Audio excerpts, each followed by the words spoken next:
Telangana incharge మరి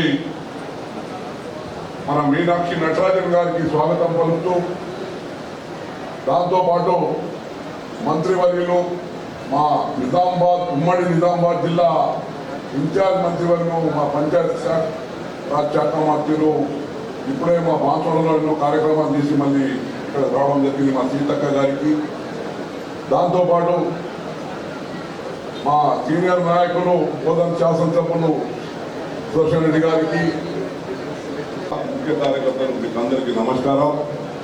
మరి చాలా సమయం అతీతమైంది, ఎక్కువ మాట్లాడకుండా నేను విజ్ఞప్తి చేస్తా ఉన్నాను. ఇప్పుడే షబీరన్న గారు చెప్పినట్టు ఈ వచ్చే స్థానిక సంస్థలు మీ ఎన్నికల కోసం మేమందరం కూడా ఒక్కటే, అంటే మా కార్యకర్తల నాయకుల ఎన్నికలు స్థానిక సంస్థలు, మరి గత శాసనసభ ఎన్నికల్లో మరి పార్లమెంట్ ఎన్నికల్లో కొంచెం మనం నిజామాబాద్ జిల్లాలో వెనుకబడి ఉన్నాం.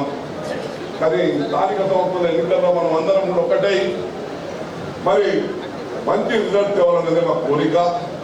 ఎందుకంటే దక్షిణ తెలంగాణ ఉత్తర తెలంగాణలో కొంచెం మనం జరుగుతూ బీజేపీ ఎంత ప్రభావం ఉందో దానివల్ల చాలా మంది ఇబ్బందికర పరిస్థితులు ఎదుర్కొంటున్నాం. కానీ ఇప్పుడు మనం అధికారంలో వచ్చిన తర్వాత కాంగ్రెస్ పాలనలో మా ముఖ్యమంత్రి రేవంత్ రెడ్డి గారు చేసే కార్యక్రమాలను ప్రజలు తీసుకోవాల్సిన అవసరం ఉన్నది. ఎన్నో కార్యక్రమాలు మనం చేస్తూ ఉన్నాం.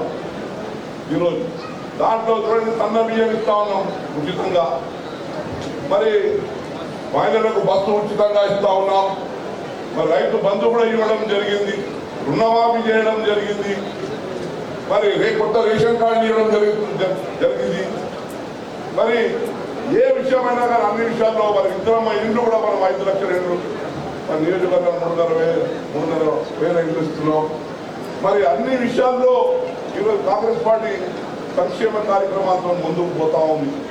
ఈ సంక్షేమ కార్యక్రమాలను మన ప్రజలకు వివరించాలంటే ప్రత్యేకంగా నేను విజ్ఞప్తి చేస్తాను. మా పిసిసి అధ్యక్షుడు సంగారెడ్డి సమావేశంలో చెప్పడం జరిగింది.